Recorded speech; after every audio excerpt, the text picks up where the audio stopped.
पापी पापी पापी पापी।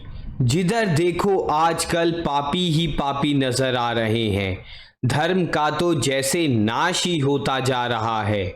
तिलकधारी ब्राह्मण दान में मिली बकरी को अपने साथ लिए अपने ही मुंह से बोलता जा रहा था। वैसे तो तोता राम पंडित आज बहुत खुश था, क्योंकि उसे बहुत दिनों के पश्चात यह बकरी दान में मिली थी। परंतु ना जाने क्यों उसे राह चलते हुए डर सा लग रहा था, क्योंकि इस जंगल में चोरों व ठगों का राज था। आते जाते किसी भी यात्री को वे लूट व ठग लेते थे। फिर तोता राम ने अपने मन को समझाते हुए कहा, मुझ ब्राह्मण को भला कौन ठगेगा? चोर भी इंसान ही होते हैं। ब्राह्मणों की तो उन्हें भी जरूरत पड़ती है। आदमी कितना भी पापी क्यों ना हो, वह ब्राह्मण का अहित कभी नहीं करता। पंडित तोता राम अपनी बकरी को लिए चला जा रहा था कि तभी जंगल में छुपे 4 ठगों ने उसे देख लिया। उसके पास दूध देने वाली मोटी ताजी बकरी को देखकर उनके मुंह में पानी भर आया। आह, क्या बढ़िया शिकार भेजा है प्रभु ने। एक ठग ने अपने साथी से कहा, भैया शिकार तो मोटा है, मगर मैं है तो ब्राह्मण के पास। अब हम किसी ब्राह्मण को मारकर भला कैसे बकरी हत्या सकते हैं? यह तो सबसे बड़ा पाप होगा। हम सीधे नरक की आग में जलाए जाएंगे। उसी समय तीसरा ठग बोला, भाइयों बकरी तो हमें हर हाल में लेनी है, मगर इसके लिए बुद्धि से काम लेना होगा।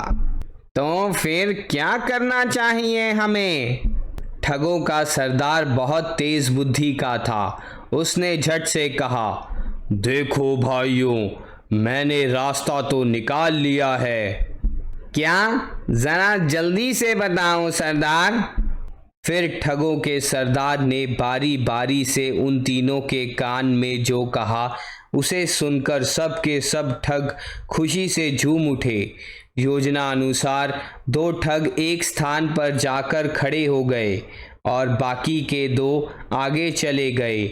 जैसे ही पंडित तोता राम उन ठगों के करीब आया तो उन दोनों ठगों ने आगे बढ़कर कहा, राम राम पंडित जी, पाए लागू महाराज। दूसरा ठग बोला, राम राम भैया यजमान, राम राम, सदा सुखी रहो, आनंद करो। पंडित जी, आज यह कुत्ता क्यों लिए जा रहे हैं?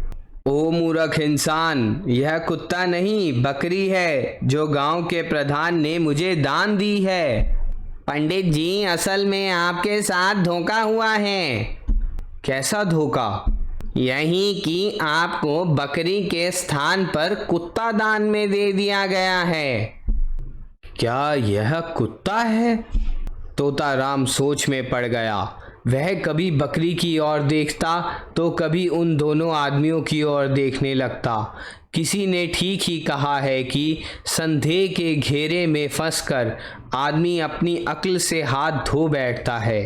तोता राम अपनी बकरी को लेकर थोड़ा आगे बढ़ा था तो उसने आगे खड़े 2 आदमियों को देखा, जो घूर घूर कर उसे देख रहे थे। उन्हें देखकर पंडित तोता राम सोचने लगा कि यह कौन लोग हैं जो मेरी ओर घूर घूर कर देख रहे हैं। पंडित जी प्रणाम।